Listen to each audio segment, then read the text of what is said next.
Welcome, ladies and gentlemen, to the first ever Inside Look. I am your host, Chris, and today we'll be looking at the one, the only, Evolve. Now, Evolve came out last week, and I've been playing a decent amount. I was going to do a full review for this game, but due to lack of time constraints and the fact that it's been a week, I've decided to just do an inside look of the game and give you my impressions of it. Now, Evolve's an interesting game. It's an asymmetric shooter. It's a 4v1, 4 hunters versus one giant monster.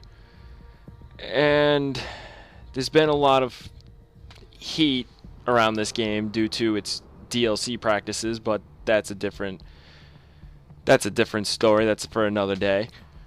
So is it good? Is it worth the time? It's multiplayer only. I know it says solo on the screen, but you'll see that it's really not. There's a lot of factors into it, and it's really hard to say if it's worth this. This is a $60 game, full $60. I mean, is it really worth your time? Well, let's find out. So the main game mode is hunt. I'm going to do a solo match just because I can go at my own pace this way. You can either choose to be a hunter or the monster. The way you go in an actual online match is that you pick your favorite from, you set up your account as from favorite to least favorite, and based on how multiplayer matches work, depends on what you place. There's a flaw with this. It's very rare that you get the class that you want to be. My favorite class is personally Assault, but it's rare that I get to be Assault all the time, so it needs some issues. A lot of times I get stuck as the monster, and I really don't like the monster, to be honest, so yeah, it's not very fun. Anyway, nothing, let's dive in. So there's 4 classes. Ooh, wait, I lied, this isn't Hunt. I don't know what my game's doing. Okay. Alright, I might set up the match room, but anyway, this is Defend, I guess. It's this is where the game kind of becomes like a MOBA, sort of, where where the 4 hunters defend a tower, and it's hunted by a monster controlled by a player, and then 2 AI monsters, which aren't as strong. Alright, I didn't want to really play this, but whatever. Alright, so as you can see, there's Assault, Trapper, Medic, and Support. I'll be Trapper. Now, this game is plagued with a terrible progression system. So, as you can see under the weapon loadout, you see the stars, right? So, you have to fill up 1 star in all 3 of those to unlock the next character. Now, this could either take a matter of like a few hours, a few days, but it's so slow, and the game forces you to use abilities you want, or use even a character that you're like, alright, this might be cool. You unlock them, and then you get nothing. Like, you unlock them, and you get them, and you realize you don't like them, so you have to truck your way through to unlock the next tier. Each hunter has there's 3 characters to each class, so a total of 12. There's various perks you can unlock that they don't do much early on in game, to be honest. They're there and they're there. Oh, the Kraken. Oh, he's a dick.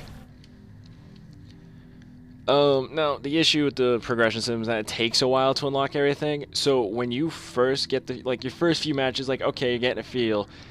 And then it's very much the same, because everyone's has just the 1 hunter for each class, so there's no different types. It's usually the first 4 starting hunters and the starting monster, the Goliath, all fighting each other. That's how multiplayer usually ends up working.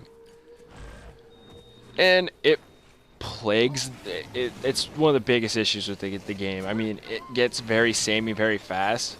It's not until you start doing like different hunter matchups, different play styles, is that where the game really shines. And this game's a very unique experience. That's not a lie. This game offers you a lot, and I mean a lot. but it's hidden by a progression system where it seems very bare bones, and it does offer you a lot, but is it a lot that's, you know, worth unlocking? And not really. Because you're gonna, games like this, you fall into like routines. You know, you pick the hunters you want, you pick anything you want, and it's not, it's just so samey after a while, and you start to lose interest very fast. I mean, there's tons of people who are only like 4 hours and 3 hours in, and that's sometimes the fill that people get. That's like all they need, because the game gets really samey, and since the progression system's pretty bad, you don't feel the need whatsoever to. It's like it seems shallow. That's the word I'm looking for. It's a shallow game, very shallow game actually. At first, anyway. But then, like, as you unlock stuff, like if you stick through, you find out there's a lot more to this game than meets the eye, and that's fine. But not the average player probably won't stick around for it, because it's just so, it starts off just very shallow. And you know, there's nothing wrong with that, but it's honestly not the best idea. And when this game has its high points, they're very high. Like you will not find an experience like this during the game's high points. You will not. It's incredible, honestly. Just the gameplay, the working together online, and it's just spectacular, honestly. Now, the online, and when the game first got released, I mean, I got this a few days after. Online's solid. This is very stable release compared to other online titles of recent, and it works. It's stable. I've only had a few really bad matches where I had to quit because I just couldn't play, and the game for some reason won't lag you out, and sometimes will connect you with really bad matches, and I mean, that's expected. I mean, I'm sure they'll patch that out and fix a lot of the issues that the multiplayer has, but right now it's solid. The reason I'm not playing multiplayer is because, to be honest, multiplayer is fun, but single player is fun because you get there's no difference except that you play with the bots, and the bots are really good. I mean, they're not, I mean, obviously human players will always be better, but like, they're not terrible in any way. Not at all. Like, they're very competent. The monster AI gets a little dodgy sometimes, where it doesn't feel like a player, where it does varies, like, yeah, you'd expect an AI to do that. But other than that, it's a very nice like, playing single player, there's really no difference, and no one wears a mic on the PS4 version anyway, so the whole, like, there's no teamwork.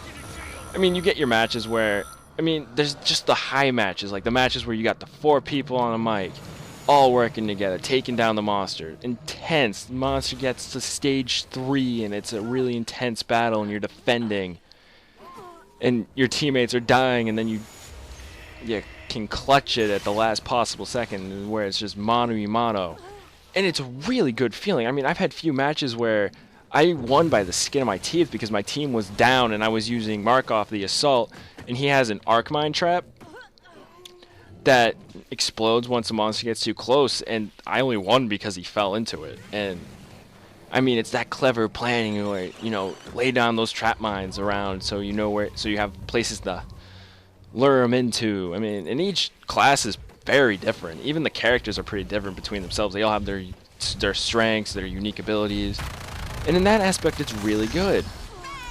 But is it really worth your $60?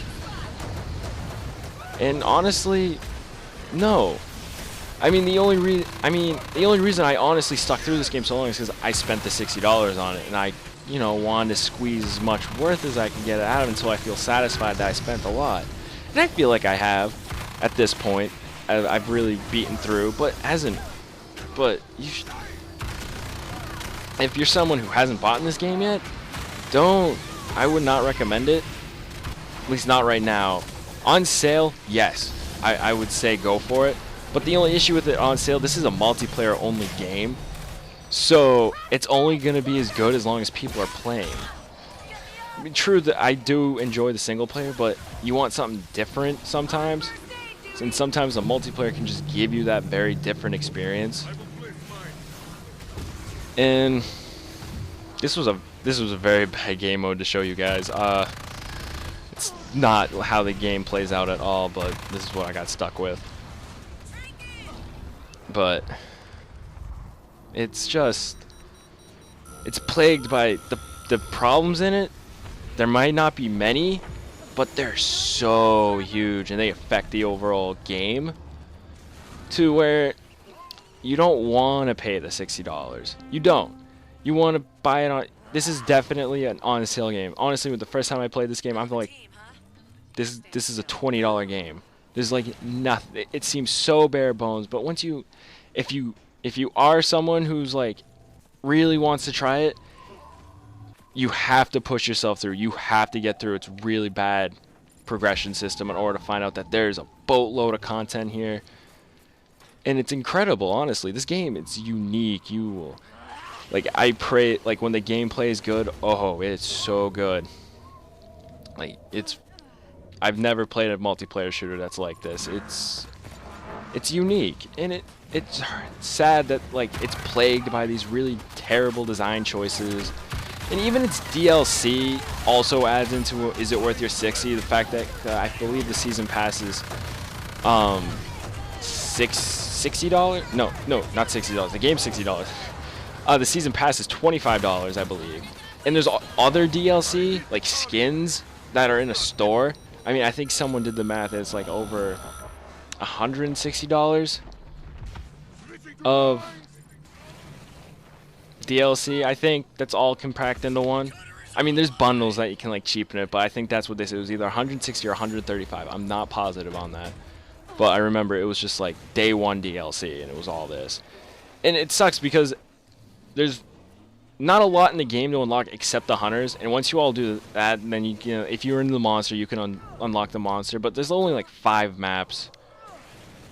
You don't unlock new weapons or anything. I think you unlock skins if you max out the hunters, but that's it. But there's like nothing else to unlock, and the fact that there's DLC, there's a $25 paywall against potential content, makes it, you're gonna have to spend 24 hours to get more out of your game. So it's already at $60 that you're paying, and then you gotta pay another $25 for more game. That developers said that if they had the time, they actually would have put it in the game already. So it feels like, did they cut it off at the end like Capcom does to their games? I don't know. I'm not here to speculate that here, because that's for a whole different video. But I do know this. Evolve by Turtle Rock Studios can be one hell of a game when it really shines. But when it doesn't shine, it's very boring. The gameplay can get boring, finding the monsters to go hunt them. And that progression system, it really blocks a player from wanting to continue the game, and that's fine. It's perfectly reasonable. It's a reasonable argument against this game. But if you really want to, but my recommendation for this is stay away until it's maybe on sale for $30. Because $60 is too steep for a game with so much DLC already that should have been in the game to give this game more for bang for your buck. And that's something that Evolve didn't do. And that's all the time we have today. Now, if you'd like more inside looks, subscribe to the channel, The Weekend Gamers, where me and my buddies will provide as much content, video game related content to you as possible. And you guys enjoy your night.